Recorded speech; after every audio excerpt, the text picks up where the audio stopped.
What's going on, gardeners? Last year, this fruit tree right here was dead. Now it is not only alive, but thriving, and it may even produce fruit. And on today's video, I'm going to show you how I performed the miracle of fruit tree resurrection. Except it's not really a miracle. It's a little bit of ancient technique, a little bit of modern science, and a little bit of fun. If you're new to the channel, please subscribe, hit the bell for notifications, and check out my Amazon store and Spreadshop links in the video description for everything I use in my garden and awesome custom apparel and gear. Back in 2020, I planted the two pawpaw trees that you see right here. They are the varieties Prima and Naomi's Delicious. Growing these two trees has been one of my most frustrating garden tales, full of drama, betrayal, sex, drugs, and a little bit of rock and roll. Pawpaws are a very interesting fruit. Despite them being the largest fruit native to the United States, almost nobody knows about them. They are closely related to the tropical custard apple, except they're native to the Appalachian region, so they are ultra cold hardy. They are harvested once the fruit becomes very soft to the touch. In fact, in nature, they will often fall from the trees naturally when they are ripe, and you forage them off the ground. Since they have tropical lineage as part of the custard apple family, they have a custard-like flavor similar to a cross between that of a very ripe banana and a mango. In fact, their official or unofficial nickname is the Appalachian banana. Fun fact, pawpaws were George Washington's favorite fruit. Since they ripen in the fall, he used to set them outside on very chilly nights, then come out the next morning and eat them cold. Since refrigeration wasn't a thing 250 years ago, a cold pawpaw was the closest thing to ice cream you could have had in the early days of America. By the time a pawpaw fruit reaches maturity on the tree, they are mere days away from softening, and as a result, there's basically no commercial market for them since they can't be shipped or stored long term once they turn that custard-like softness within days of harvest. So, because of that, pawpaw fruit trees have little commercial value, and there has been almost no effort to breed commercial varieties. The pawpaw varieties that we have to choose from today to purchase are either saved bud wood from seedlings that people have found growing wild in the woods that they stumbled across and liked and took cuttings from, or from small-time breeding operations, either from universities or hobby gardeners. Therefore, pawpaw trees are extremely wild in their lineage and not domesticated, like, say, an apple or a peach or a pear that barely resemble their wild ancestors today. Now, just like apple trees, pawpaws are not self-fertile. There's only one known variety of pawpaw that is somewhat partially self-fertile, and that is sunflower. Every other known variety requires cross-pollination in order to bear fruit. So that means you need at the very least 2 unique pawpaw trees if you want to have pawpaw fruits. But that is where the similarity between apples and pawpaws end. You see, in order for cross-pollination to occur, your trees must flower at the same time for pollen to transfer from tree to tree. Now, because apples are so heavily commercialized, over the decades and generations, they have had billions of dollars of research and development dollars injected into their development. So when you buy apple trees, there are intricate pollination charts available to guarantee you wind up with compatible apple varieties that flower and bear pollen and cross-pollinate at the same time, guaranteeing you an abundant harvest. This data doesn't exist for pawpaws. When you buy pawpaw trees, you have to hope and pray that they flower at the same time. Well, I rolled the dice and I lost. I had to learn the hard way that Prima and Naomi's Delicious flower an entire month apart, so they can't cross-pollinate because the flowers don't exist at the same time. So after 5 years of growing these trees, I never got one fruit. And to add insult to injury, last year, my Naomi's Delicious tree flat out died. Out of nowhere, it wilted, dropped all of its leaves, turned brown, and dried up. So I had to cut the whole tree down. I was left with this useless Prima tree that you see right here with no means of pollinating it. I may as well have just planted an arborvitae. But then something amazing happened. From where my pawpaw tree once was, it began sending suckers up from the ground from the rootstock. That meant the rootstock was still alive, and that the nursery made a bad graft that healed over internally, which cut off the scion wood and caused its death. So that meant it was scientifically possible to bring my tree back to life. You see, I only buy grafted fruit trees. That's because, just like people, most fruit tree species do not grow true from seed. If you have 100 different children, every single child is going to be genetically unique. Well, for example, if you were to buy a bag of Red Delicious apples from the grocery store and you plant 100 of those Red Delicious apple seeds, you will not get a single Red Delicious apple tree. You will get 100 genetically random apple trees. Now, some of these trees will express more traits from the parent Red Delicious fruit than others, but most trees will emulate the apple's natural dominant genes, which will produce fruits more like their wild crabapple ancestors: small, bitter, seedy, and utterly worthless. And you'll have to wait a decade on average for them to produce the fruit to find out how good they are, because they must reach sexual maturity to flower. Just like humans, trees must progress through adolescence to become fertile, and it takes a long time for this to happen. So, in light of this knowledge, you may be shocked to learn that there was only ever one Red Delicious apple tree that was grown from seed. Literally, every single Red Delicious apple grown since was born on a tree that was an exact clone of that original seed-grown tree. The original apple grower loved it for whatever reason. They took cuttings of the wood and they shared it and they grafted them onto seed-grown rootstock, which clones the original tree, and people decided they wanted one, and they were planted all over the country and the world. So over the years, millions of Red Delicious apple tree clones have been produced. And there is a bonus to doing this whole grafting thing. Because we start with sexually mature budwood when we graft it onto the rootstock, the fruit tree is capable of bearing fruit immediately. You don't have to wait for it to go through adolescence. Seed-grown trees take a decade on average to fruit because they have to grow up from childhood, but a grafted fruit tree can produce within 1 to 2 years because you start with an adult tree on day one. And that is what my Naomi's Delicious pawpaw tree was. It was a clone of the original Naomi's Delicious tree that someone grew from seed, and then they took the cuttings and they shared them with the community because it was a superior fruit. And then they took those cuttings and someone grafted them onto a seed-grown rootstock.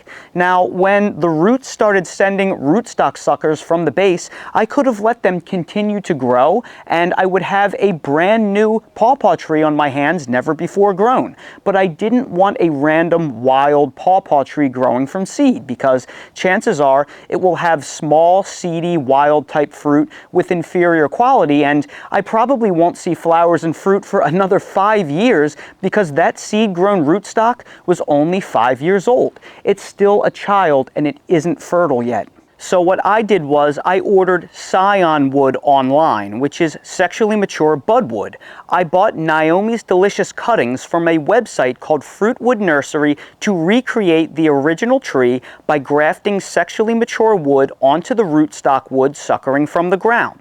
In early spring, as sap flow began returning to the tree, I cut a rootstock sucker with my pruning shears. Then I used a grafting tool to cut the sucker and scion wood with matching cuts. I inserted the scion wood into the rootstock sucker, taped it up with grafting tape to securely hold the budwood in place, then wrapped the graft in aluminum foil to protect the graft from the sun drying it out. Then I crossed my fingers and I hoped everything worked. By the way, I'll drop links in the video description for all of these grafting supplies I use if you want to get some for yourself. And I'll also link to the original video both above and down in the video description if you want to see the full grafting procedure in detail. But remember, that Naomi's Delicious variety can't pollinate my Prima tree right here because it flowers too late. So I bought a third variety of scion wood, a variety called Maria's Joy from a reputable seller off the website Figbid. Then I used one of the other rootstock suckers to graft the Maria's Joy variety. I followed the same procedure using my grafting tool to make the compatible cuts, inserted the scion into the rootstock, taped it up, protected it with foil, and I said a prayer. And just for giggles, because the rootstock produced 3 different suckers from the base, I allowed the third sucker to grow with no graft at all. Yup, I'm going to let that sucker just grow from the rootstock directly, and it'll be a totally unique seed-grown variety. So now my once dead tree is a thriving 3-in-1 fruit tree. It has a Naomi's Delicious trunk, a Maria's Joy trunk, and a seedling trunk. It will produce 3 entirely unique fruits, all on one set of roots. And this will pretty much guarantee cross-pollination between all of the trees, because when you add the Prima tree behind me, well, I'll have 4 unique pawpaw trees flowering in my yard in close proximity, so that will pretty much guarantee that something is flowering at all times. Check out the results. This big graft that you see right here is my Maria's Joy. This one was by far the most vigorous. The graft is right here. You can see there's a big lump. It looks like a knuckle. This is the graft line, and it has grown so vigorously, it's split into 2. This is the main trunk. It's split into 2 right here, and it's basically overtaking the entire tree. I'm really impressed with this vigor. I love what I'm seeing. Then down here is my Naomi's Delicious. You can see the graft right here. It breaks off to the side. And this one is also doing very well. It looks like it put on about 2 feet of growth. Super happy with how this is doing. I'm probably going to wind up taking this tree and on both of these varieties heading them something like 16 inches off the ground to encourage more branching, one in that direction and one in this direction, so I can have a really nice open center form. Then the little one down here, this is the seed-grown one. It has no graft on it, and I specifically wanted the small one to be the seed-grown one because rootstock suckers can sometimes overtake the scion since they are the natural wood from the roots and they get all of the preferred growth. So I specifically did the grafting on the 2 more vigorous suckers because they needed the extra oomph. This one is going to do fine in time. So you never want to give preference to the rootstock sucker unless you want it to be a rootstock dominant tree, because it will overtake the others. So you must manage all of these over time, and you have to keep them a similar size so one variety doesn't outcompete the other, or you could lose the varieties that lag behind. So what did I learn from all of this? Well, I can think of at least 4 solid lessons. Lesson number 1 is the power of grafted fruit trees. They give us guaranteed, vetted, high-quality fruit in a fraction of the time of seed growing. So for backyard gardeners, grafted trees are almost always a better decision than growing your fruit trees from seed. Lesson number 2, if your graft dies but the rootstock survives, you don't have to replace the tree. Just buy a cutting of the same variety and graft it back onto the rootstock. Lesson 3, if you make an unfortunate bad decision and you plant 2 fruit trees that require cross-pollination and are not compatible and flower at off times, you can simply cut one down to the rootstock and graft a different variety onto it and start again. You don't have to rip out the roots and plant a whole new tree. And lesson number 4, do not waste strong established rootstock. It would be a tragedy, nay, a travesty, to uproot and dig up this tree and plant a new one because those roots underground have been growing for 5 years and are huge and well established. Replacing these strong roots with some weak new plant that is going to take 5 more years to establish to that level, well, it would be such a waste. I mean, I have these beautiful roots under there. Just use them. Don't start all over again. And you can see it in the results. I didn't make these grafts until late April last year, and they took 2 entire months to fuse, heal, and break bud so I could actually remove that protective aluminum foil. So all of this growth that you see right here took place in about 4 months, from late June through October, before our frost and freeze hit and put the trees to sleep into their dormant state. So I got feet of growth in only about 130 days out of that little bud that I grafted. And that's because the grafts were made on huge, healthy, well-established rootstock suckers that had lots of vigor and strong roots underground. And I didn't have to wait for some new tree to establish. They got growing right away. So when you graft onto mature, established roots, you get monster results in no time comparatively. So by the end of this year, I expect this fruit tree right here to truly be as large as my Prima tree that will have been growing 6 entire years by the time the season ends. I really do think this tree is going to catch right up because your fruit tree vigor is proportional to the size